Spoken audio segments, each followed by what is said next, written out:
Tune in because in this video I'm going to reveal 3 cards that I think are undervalued. What's going on, guys?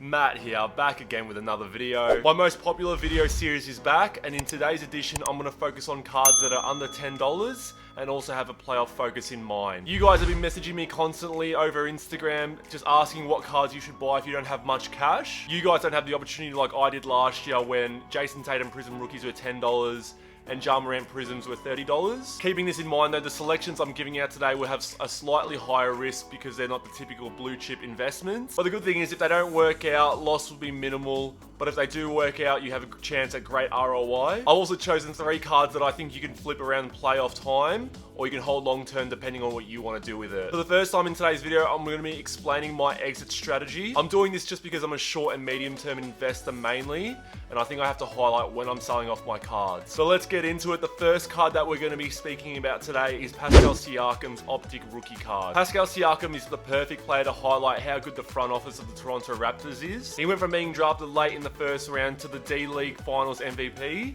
to then being the most improved player, to then getting an all-star appearance, and then ended up making the all-NBA second team. If you guys don't remember, for the first 3 months of the 2019-20 season, he was actually on the cusp of MVP talks, but his stats actually fell off afterwards. This season, however, though, like the Raptors, he started off as a disappointment. But as the season has gone on, like the Raptors themselves, he started to gain a bit of momentum. I really do like Siakam as a player, as I think he's got a little bit of Kawhi in his game, and he's also a great defender. I think what the Raptors do coming up to the deadline is a mystery, but regardless, I do think the Raptors can at least make the second round of the playoffs. The Raptors are a workhorse team, and as they build into the season with a weaker conference, I feel like Siakam will do the same thing as well. I also really like this Optic card because it's part of the first year set of Optic. You can find this card regularly for around $8 to $10 US. And I think that's a great steal because last year in the playoffs, they were actually going for 4 to 5 times that price. My one gripe with Siakam though is last season in the playoffs, his stats actually dropped off. But I'm hoping this is an outlier because in the championship season the year before that, his stats actually went up. You can flip this card in the playoffs if the Raptors make it far. But I do like Siakam long term because he's shown he has MVP capabilities. The next card that we're going to be speaking about today is Mike Conley's Topps rookie card. So Mike Conley is the starting point guard for the league leading Utah Jazz. He's probably one of the most underrated players from the past decade. He recently got picked for his first All-Star game to replace Devin Booker,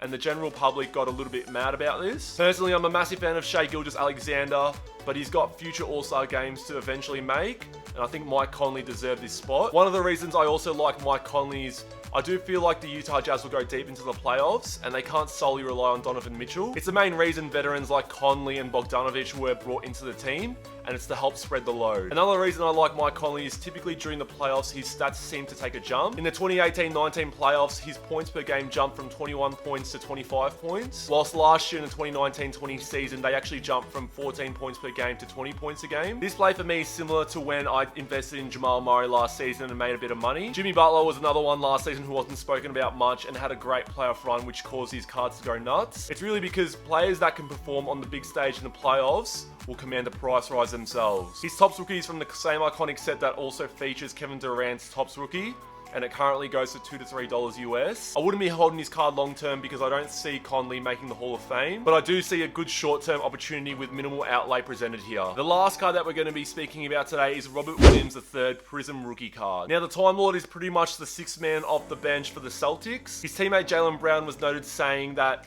the sky's the limit for Robert Williams' potential. His stats aren't really flashy, but he plays a key role in the clutch for the Celtics. He also holds a 72% field goal percentage over his whole career, which is absolutely ridiculous. This comes down to the majority of his shots being from putbacks and alley-oops. I like him because he's very cheap and he's shown flashes of what he could be in the future. Per 36 minutes stats this season, he'd be averaging 16 points a game with 13 rebounds, 2 steals, and 3 blocks. Of course, per 36 doesn't always translate. Case in point, Mitchell Robinson this season, but there's still very nice stats to look at. The main reason I do like him though is I do feel like in the future he'll be the eventual starting center for the Boston Celtics. With a young core surrounding him, including Jason Tatum and Jaylen Brown, I do feel like the sky's the limit for that team. In potentially becoming the future center for the Celtics, you've got to remember they have a passionate fan base in Boston, and typically Boston players see a little multiplier with their cards. His Prism bases are currently going for $5 to $6 US. I do like Williams long term, but if he breaks out in the playoffs, you can potentially sell his cards to take some money there. Otherwise, you can exit when Daniel Tice or Tristan Thompson leave the team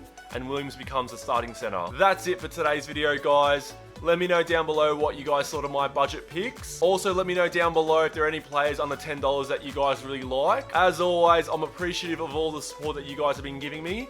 Give us a like and hit the subscribe button if you guys haven't already. And I'll see you guys in future videos. Take care.